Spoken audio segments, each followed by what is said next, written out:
Эми камсыздандыруу полиси жок турак жайды сатууга, алууга да мүмкүн эмес, күрөөгө коюуга да болбойт. Тагыраагы мындан ары кыймылсыз мүлүктү кайра каттатууда милдеттүү камсыздандыруу полиси талап кылынат. Ош шаарынын тургуну Хабдан Бекжановда жашаган турак жайын камсыздандыруудан өткөргөн. Жылына 600 сомдон төгүп турарын айтат. Мында эң негизгиси кепилдик болгондуктан көңүл кош кароого болбойт экенин билдирет. Менин колумда турак жайдын бардык тиешелүү документтери бар. Үйүмдү 2001 жылдан бери камсыздандырып акчасын төлөп келем. Камсыздандыруу негизи жакшы. Анткени ар кандай жаратылыш кырсыктары орун алууда. Бардык нерсеге даяр турушубуз керек да. Муну менен камсыздандыруу милдети транспорт каражаттарынын ээлерине, унааны ижарага бергендерге да жүктөлөт. Токтомду министрлер кабинети кабыл алган. Анда кыймылсыз мүлүктү белекке берүүдө же мураска калтырууда камсыздандыруу полиси суралат. Буга чейин кыймылсыз мүлүктү каттоодо бул талап сакталчу эмес. Эми полиси жок болсо мүлүктү каттоо иши аткарылбайт. Мамлекеттик каттоого чейин өткөзүү үчүн жанагы милдеттүү камсыздандыруу келишимдерди биз талап кылган эмеспиз. Себеби ал мыйзамдарда эчтеге жазылбаганына байланыштуу ал мурун эл тарабынан өзүнүн каалоосу менен өткөрүлгөн нерсе болчу да.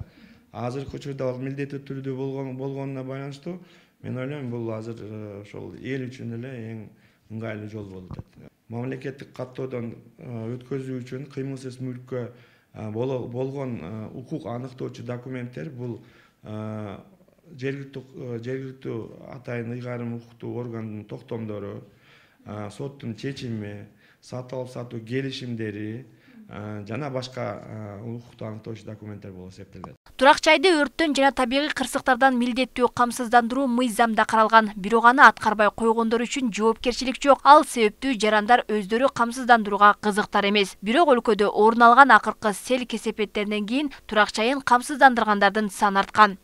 Жергесте райондордо администрация менен тыгыздыкка байланыштуу иштеп атабыз. Бирок кечеги мына сел кесепеттерден уже адамдар көбөйүп бизге келип башташты уже. Кыргызстан боюнча кырсыктар болуп атпайбы селдер. Уже ошонун негизинен биз баягы выплата кылып атпайбыз да. Пожар болгон эмелерден ущербке жараша акчасын выплатасын берип атабыз. Мындай сеттерде баракчаларды бүт чыгарып атабыз, уже элдер уже как өзүнүн сознаниясы менен уже келип өздөрү каттап атат. Биздин офиске келип, чогуштун офисине.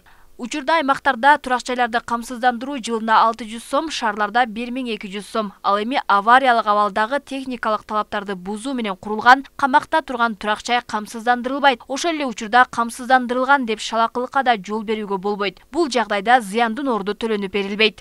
Ал эми ыктыярдуу түрдө биз мисалы үчүн бизде көп үйлөр жаңы, анан кийин 3 миллион, 5 миллион, 10 миллион дегендей ар кандай үйлөр бар, турак үйлөр бар. Аларды ыктыярдуу ушул миллион сомго чейин биз обязательное страхование, милдеттүү түрдө камсыздандырып атпайбызбы? Андан тышкары дагы 5 миллионго да страховать этем, камсыздандырам десеңиздер болот. Ал ошол үйдүн, турак үйдүн баасын менен айтып кеттим го 0,2%-тан 0,5%ке чейин биз баалап туруп, үйүңүздү көрүп, ошонун состояниясына карап, аны камсыздандырып беребиз да.